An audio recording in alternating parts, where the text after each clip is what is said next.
ಅಲ್ಲ, ಯೂಶ್ವಲಿ ನಾವು ಜೈಲ್ಗಳನ್ನು ವಿಸಿಟ್ ಮಾಡ್ತೀವಿ. ಇಲ್ಲಿರೋ ಮಹಿಳೆಯರನ್ನು ಇಟ್ಟಿರುವಂಥ ಜೈಲನ್ನ ನಾನು ವಿಸಿಟ್ ಮಾಡಿದ್ದೆ. ಸುಮಾರು 200 ಜನ ಇನ್ಮೇಟ್ಸ್ ಇದ್ದಾರೆ. ಸೊ ಇವತ್ತು 6 ಜನ ರಿಲೀಸ್ ಆದರು. ಎಷ್ಟು ಜನ ಟ್ರೀಟ್ಮೆಂಟ್ ತೊಗೊಳ್ಳೋರಿದ್ದಾರೆ, ಅವ್ರಿಗೆ ಕೊಡುವಂಥ ಫೆಸಿಲಿಟೀಸು, ಊಟ. ಈಗ ನಾನು ಅಲ್ಲೇ ಊಟನೂ ಸಹ ಮಾಡ್ಕೊಂಡು ಬಂದೆ. ಅಂದರೆ ಅವರಿಗೆ ಕೊಡುವಂಥ ಊಟನೇ ನಾನು ಊಟ ಮಾಡಿದೆ. ಮತ್ತು ಅವ್ರು ಸ್ಟೋರ್ ಮಾಡಿರೋ ಪ್ರತಿಯೊಂದು, ಅವ್ರಿಗೆ ಕೊಡುವಂಥ ಸಾಬೂನು, ಪೇಸ್ಟು, ಅವರು ಸ್ಟೋರ್ ಮಾಡಿರೋಂಥ ಊಟ, ಧಾನ್ಯಗಳು ಪ್ರತಿಯೊಂದು. ಮತ್ತು ಅಲ್ಲಿರೋರು ಎಷ್ಟೋ ಜನರಿಗೆ ಪಬ್ಲಿಕ್ ಪ್ರಾಸಿಕ್ಯೂಟ್ರ್ ಕೊಟ್ಟಿರ್ತಾರೆ. ಕರೆಕ್ಟಾಗಿ ಇದೆಯೋ ಇಲ್ವೋ, ಅವ್ರ ಕಡೆ ಹೋರಾಟ ಮಾಡೋರು ಕರೆಕ್ಟಾಗಿರಬೇಕು, ಇಲ್ಲದೇ ಇದ್ದರೆ ನಾವು ಚೇಂಜ್ ಮಾಡಬೇಕು. ಎಷ್ಟೋ ಜನಕ್ಕೆ ಸೆಕ್ಯೂರಿಟಿ ಅಂದರೆ ಶ್ಯೂರಿಟಿ ಕೊಡೋ ಫಂಡ್ ಇಲ್ಲದೆ ಬೇಲ್ ಆಗಿದೆ ಅಥವಾ ಅಕ್ವಿಟ್ ಆಗಿದ್ದಾರೆ, ಆದರೆ ದುಡ್ಡು ಕಟ್ಟಲಾರ್ದೇ ಎಷ್ಟೋ ಜನ ಒಳಗಡೆ ಇದ್ದಾರೆ. ಆಮೇಲೆ ಮತ್ತು ಪುಟ್ಟ ಮಕ್ಕಳು ಒಂದು 8 ಜನ ಇದ್ದಾರೆ ಮೇಡಮ್, 10 ಜನ ಚಿಕ್ಕ ಮಕ್ಕಳಿದ್ದಾರೆ. ಬಟ್ ತುಂಬ ಖುಷಿ ಏನಂತಂದರೆ, ನಾನು ನಮ್ಮದು ಅಂಗನವಾಡಿ ಇರುತ್ತಲ್ಲ, ಅಲ್ಲೂ ನಮಗೆ ಟೀಚರ್ಸು ಸರಿಯಾಗಿ ಕೆಲವೊಂದು ಸಲ ಕೆಲವೊಂದು ಅಂಗನವಾಡಿಗಳಲ್ಲಿ ಟೀಚರ್ ಅಪಾಯಿಂಟ್ಮೆಂಟ್ ಇರಲ್ಲ. ಬಟ್ ನಾನು ಇಲ್ಲಿ ನೋಡಿದಾಗ ಇಲ್ಲಿ 3-4 ಜನ ಟೀಚರ್ಸ್ ಇದ್ದಾರೆ. ಆ ಮಕ್ಕಳಿಗೆ ಹೇಳ್ಕೊಡ್ತಾ ಇದ್ದಿದ್ರಿ. ಆ ಮಕ್ಕಳು ನನ್ನ ಜೊತೆ ಇಂಗ್ಲೀಷು, ಕನ್ನಡ, ಅದು ಸೌತ್ ಆಫ್ರಿಕನ್ನು, ನೈಜೀರಿಯನ್ಸು ಎಲ್ಲ ಇದ್ದಾರೆ. ಆ ಮಕ್ಕಳೆಲ್ಲ ಕನ್ನಡ ಹಾಡು, ಆ ಇಂಗ್ಲೀಷು ರೈಮ್ ಅದೆಲ್ಲ ನೋಡಿದಾಗ ಒಂಥರ ಖುಷಿನೂ ಅನಿಸುತ್ತೆ. ಮಕ್ಕಳಿಗೆ ಇಲ್ಲಿ 6 ಇಯರ್ಸ್ ತನಕ ಮಕ್ಕಳನ್ನ ಇಟ್ಕೊಳ್ತಾರೆ. 10 ಜನ ಮಕ್ಕಳಿದ್ದಾರೆ. ಮತ್ತು ನಮ್ಮ ಕರ್ನಾಟಕದವ್ರೂ ಭಾಳಷ್ಟು ಜನ ಇದ್ದಾರೆ. ನಿಮ್ಗೆ ಗೊತ್ತಿರುತ್ತೆ, ನೀವು ಹೋಗಿದ ತಕ್ಷಣ ಅವರು ಕಣ್ಣಲ್ಲಿ ನೀರು, ಭಾವನಾತ್ಮಕವಾಗಿ ಜೈಲೊಳಗಿದ್ದವರು ಹೇಗೆ ಅಂತ ನಿಮಗೆ ಗೊತ್ತಿರುತ್ತೆ. ಅವರನ್ನು ತಪ್ಪಿಕೊಂಡ್ರೆ ಸಾಕು, ಅಳ್ತಾ ಇರ್ತಾರೆ. ಒಂಥರ ನನಗೆ ಈ ಜೈಲ್ ವಿಸಿಟ್ಟು ಒಂದು ಭಾವನಾತ್ಮಕವಾದಂಥ ಒಂದು ವಿಸಿಟ್ ಆಯಿತು.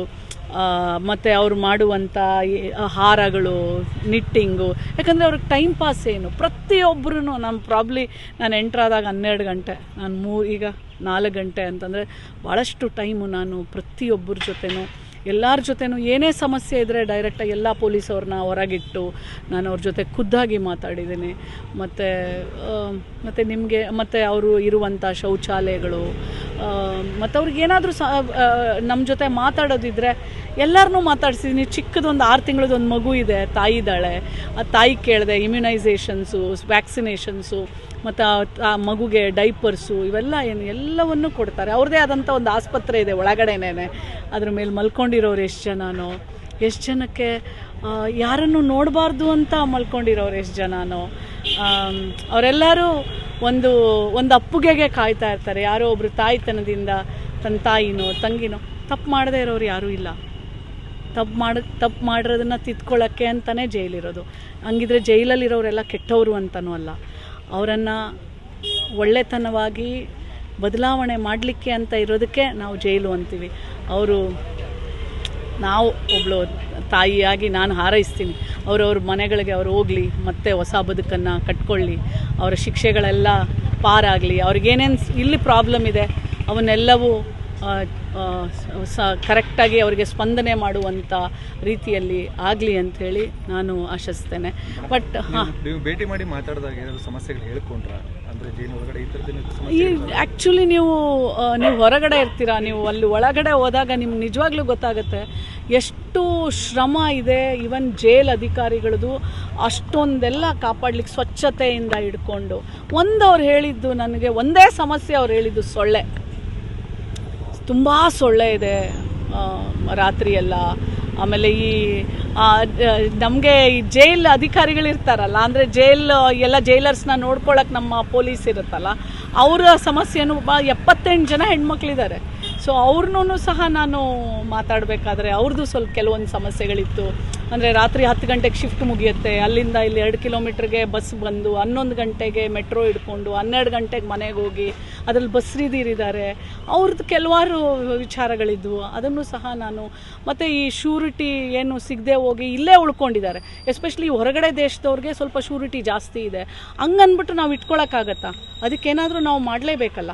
ಸೊ ಹಾಗಾಗಿ ಹೋಮ್ ಮಿನಿಸ್ಟರ್ ಅವ್ರನ್ನ ಭೇಟಿ ಮಾಡಿ ನಮ್ಮ ರೆಕಮೆಂಡೇಷನ್ಸ್ನ ಕೊಟ್ಟು ಅದನ್ನು ಮನವರಿಕೆ ಮಾಡಿ ಇಲ್ಲಿರೋರನ್ನ ಆದಷ್ಟು ಬೇಗ ಎಸ್ಪೆಷಲಿ ಫಾರಿನರ್ಸು ಮತ್ತು ನಮ್ಮ ನಾಡಿನವರು ಸಹ ನಮ್ಮ ದೇಶದಲ್ಲಿರೋರು ಶ್ಯೂರಿಟಿ ಕೊಡದೇ ಇರುವಂಥವ್ರನ್ನೆಲ್ಲ ಯಾವುದಾದ್ರೂ ಬೇರೆ ಒಂದು ವ್ಯವಸ್ಥೆಯನ್ನು ಮಾಡಿ ಅವ್ರನ್ನೆಲ್ಲ ಅವ್ರ ಮನೆಗಳಿಗೆ ಕಳಿಸ್ಕೊಟ್ರೆ ಅದೇ ದೊಡ್ಡ ಕೆಲಸ ಆಗುತ್ತೆ. ಆಗಿಂದಾಗೆ ನಾವು ನೋಡ್ತಿರ್ತೀವಿ ಜೈಲಿನೊಳಗಡೆ ಕೆಲವರು ರಾಜಕೀಯ ಪಡಿತಿದ್ದಾರೆ, ಕೆಲವರೆಲ್ಲ ಮೊಬೈಲ್ ಯೂಸ್ ಮಾಡ್ತಿದ್ದಾರೆ, ನಿಷೇಧಿತ ವಸ್ತುಗಳನ್ನೆಲ್ಲ ಇದು ಮಾಡ್ತಿದ್ದಾರೆ. ನಿಮಗೆ ಅದು ಕಂಡು ಬಂತ?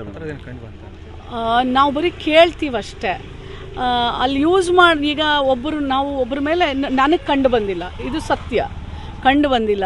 ನೀವೆಲ್ಲ ಏನು ಕೇಳ್ತಿದ್ದೀರಾ ಅಂತಲೂ ನನಗೆ ಗೊತ್ತು. ನೋಡಿ, ಅಲ್ಲಿ ಆ ಹೆಣ್ಮಗಳು ಇದ್ದಿದ್ದ ಸ್ಥಿತಿ ಹೇಳಬಾರ್ದು, ತುಂಬ ಮೆಂಟಲಿ ಡಿಸ್ಟರ್ಬ್. ಮೇಡಮ್ ಮಾತಾಡಿದ್ರಾ ಪವಿತ್ರ? ಎಲ್ಲರ ಜೊತೆ ಮಾತಾಡಿದ್ದೀನಿ. ನಮಗೆ ಪವಿತ್ರ ಗೌಡ ಅಥವಾ ಇನ್ನೊಬ್ರು ಯಾರೋ ಹೆಣ್ಮಗಳು ನನಗೆ ವ್ಯತ್ಯಾಸ ಇಲ್ಲ.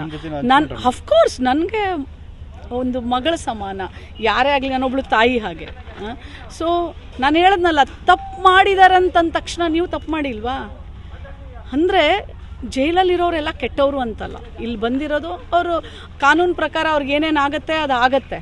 ಆದರೆ ಇಲ್ಲಿ ನನಗನ್ಸಿದ್ದು ಮಹಿಳೆಯರು ತುಂಬ ಭಾವನಾತ್ಮಕ ಜೀವಿ. ಸೊ ಹಾಗಾಗಿ ಅವ್ರಿಗೆ ಏನೆಲ್ಲ ಕಾನೂನು ನೆರವು ಸಿಗಲಿ, ಅವರು ಹೊರಗೆ ಎಲ್ಲರೂ ಬರುವಂಥದ್ದು. ಎಲ್ರಿಗೂ ಲೈಫ್ ಪ್ರಿಸನ್ಮೆಂಟು 14 years ಇರುತ್ತೆ. ಅದರಲ್ಲಿ ಹೆಣ್ಮಕ್ಳಿಗೆ ಇದೆಲ್ಲ ಕನ್ಸೆಷನ್ ಹೋಗೋ 10 ವರ್ಷ ಇರುತ್ತೆ. ಅಂಥವರೆಲ್ಲ ಹೋಗಲಿ. ಬರೀ ಪವಿತ್ರ ಗೌಡನೇ ಅಲ್ಲ, ಎಲ್ಲರೂ ನನಗೆ ಒಂದೇ. ಅಲ್ಲಿ ಎಲ್ಲರನ್ನು ತಬ್ಬಿ ಅವರನ್ನು ಸಂತೈಸಿ ಆಯೋಗದ ಅಧ್ಯಕ್ಷೆ ಅಂದರೆ ನಾವು ಏನು ಕೊಡೋಕ್ಕಾಗೋದಿಲ್ಲ. ಆದರೆ ನಾವು ಅಲ್ಲಿ ಹೋದಾಗ ಯಾರಿರಲ್ಲ ಅವರಿಗೆ ನನ್ನವರು ಅಂತ. ನೀವು ಅವರನ್ನು ಹಿಂಗೆ ತಪ್ಕೊಂಡಿದ್ದ ತಕ್ಷಣವೇ ಫಸ್ಟ್ ರಿಯಾಕ್ಷನ್ನೇ ಅವ್ರ ಅಳು. ಅವರು ಮನಸ್ಸಿಂದ ನಾವು ಸುಮ್ಮನೆ ಬ್ಲೇಮ್ ಮಾಡೋಕ್ಕೆ ಹೋಗಬಾರ್ದು ನಮ್ಗೆ ಗೊತ್ತಿಲ್ಲದಿರೋ ವಿಷಯನ. ಈಗ ಹೆಂಗಿದ್ರು ಅದು ತನಿಖೆಯಲ್ಲಿದೆ. ತನಿಖೆಯಲ್ಲಿ ಪ್ರೂವ್ ಆದರೆ ಯಾರು ಮಾಡಿದ್ದಾರೆ ಅವ್ರಿಗೆ ಸಸ್ಪೆಂಡು ಎಲ್ಲ ಮಾಡಿದ್ದಾರೆ, ನೀವು ನೋಡಿದ್ದೀರಾ. ಬಟ್ ಅಲ್ಲಿ ನನಗೆ ಯಾವುದು ಆ ಥರ ಕಂಡು ಬರಲಿಲ್ಲ. ಆಮೇಲೆ ಇನ್ನೂ ಒಂದು ನಾವು ಅರ್ಥ ಮಾಡ್ಕೊಂಡು, ನೀವು ಮೀಡಿಯಾದವರು, ನಾನು ಆಯೋಗದ ಅಧ್ಯಕ್ಷ, ನಾವು ಅರ್ಥ ಮಾಡ್ಕೋಬೇಕು. 200 ಜನ 250 ಜನ ಇರ್ತಾರೆ, ಒಬ್ಬೊಬ್ಬರು ಗಾರ್ಡ್ ಮಾಡ್ತಿರ್ತಾರೆ, ಒಬ್ಬೊಬ್ಬರು ಸೂಪರ್ವೈಸರ್ ಇರ್ತಾರೆ. ರಾತ್ರಿ ಒಂದು ಕಣ್ರೆಪ್ಪೆನೂ ಹಿಂಗೆ ಆಡ್ಸೋಕ್ಕಾಗಲ್ಲ CCTV. ಯಾಕಂದರೆ ಯಾರೋ ಒಬ್ರು ಏನೋ ಹೆಚ್ಚು ಕಡಿಮೆ ಆಯಿತು ಅಂತಂದರೆ ಇವ್ರ ಜಾಬಿಗೆ ಕುತ್ತು ಬರುತ್ತೆ, ಇವರು ಲೈಫ್ಗೆ ಕುತ್ತು ಬರುತ್ತೆ. ಭಾಳ ಕಷ್ಟ ಇದೆ. ನಾವು ಅಂದ್ಕೊಳ್ಳೋದಷ್ಟೇ, ತುಂಬ ಕಷ್ಟ ಇದೆ. ಅಂಥ ಕಷ್ಟದಲ್ಲೂ ನಾವು ಬೇರೆ ಕಡೆ ನಾವು ಜೈಲ್ಗಳನ್ನೆಲ್ಲ ನೋಡಿಬಿಟ್ರೆ, ನಮ್ಮ ಜೈಲ್ ನೋಡಿದ್ರೆ ನಿಜವಾಗ್ಲೂ ನಾವು ಎಷ್ಟೋ ಕಡೆ ಹಾಸ್ಟೆಲ್ಗೆ ಹೋಗ್ತೀವಿ, ಅಲ್ಲಿರೋ ಊಟನೂ ಇಷ್ಟು ಚೆನ್ನಾಗಿರಲ್ಲ. ನಾನು ಊಟ ಮಾಡಿದ್ದು ಅವ್ರು ಕೊಟ್ಟಿರೋ ಮುದ್ದೆ, ಅವ್ರು ಕೊಡೋ ಅನ್ನ, ಅವ್ರು ಕೊಟ್ಟಿರೋ ಸಾರು, ಇದೇ ನಾನು ಊಟ ಮಾಡಿದ್ದು. ಎಷ್ಟು ಅವ್ರವರೇ ಮಾಡ್ತಾರೆ. ತುಂಬ ಅಂದರೆ ಏನು ಅವರು ನೋಡಿ, ಶಿಕ್ಷಣ ಸ್ಕೂಲ್ ಥರ ಲೈಬ್ರರಿ ಇದೆ, ಎಲ್ಲವೂ ಇದೆ. ಅಂದರೆ ಅವರೂ ಒಂಥರ ಬಂಧನಕ್ಕೆ ಒಳಗಾಗಬಾರ್ದು ಅನ್ನೋ ಒಂದು ಏನೇನೆಲ್ಲ ಮಾಡಬೇಕು ಅವರು ಮಾಡಿದ್ದಾರೆ.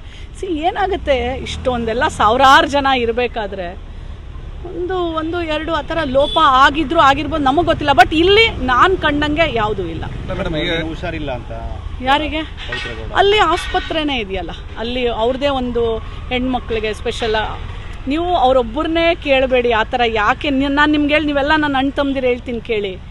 ಏನಾಗುತ್ತೆ, ಅವರು ಒಂದಕ್ಕೆ ಪನಿಷ್ಮೆಂಟ್ ಈಗ ಒಳಗೆ ಹೋಗಿರ್ತಾರೆ. ನಾವು ಈ ಥರ ಎಲ್ಲ ನಾವು ಮಾಧ್ಯಮದಲ್ಲಿ ಸುಳ್ಳು ನಿಜನೋ ನಮಗೆ ಗೊತ್ತಿರಲ್ಲ, ಅದನ್ನೆಲ್ಲ ಮಾಡ್ತೀವಲ್ಲ, ಅದು ಇನ್ನೂ ಮಾನಸಿಕವಾಗಿ ಅವರನ್ನು ಕೊಂದಾಕ್ಬಿಡುತ್ತೆ. ನಾವು ಮಾಡಬಾರ್ದು. ನಿಜವಾಗ್ಲೂ ನಾನು ಹೇಳೋ ಪ್ರಕಾರ ಕಾನೂನು ಇದೆಯಪ್ಪ ಶಿಕ್ಷೆ ಕೊಡಲಿಕ್ಕೆ, ನಾವು ಯಾರು?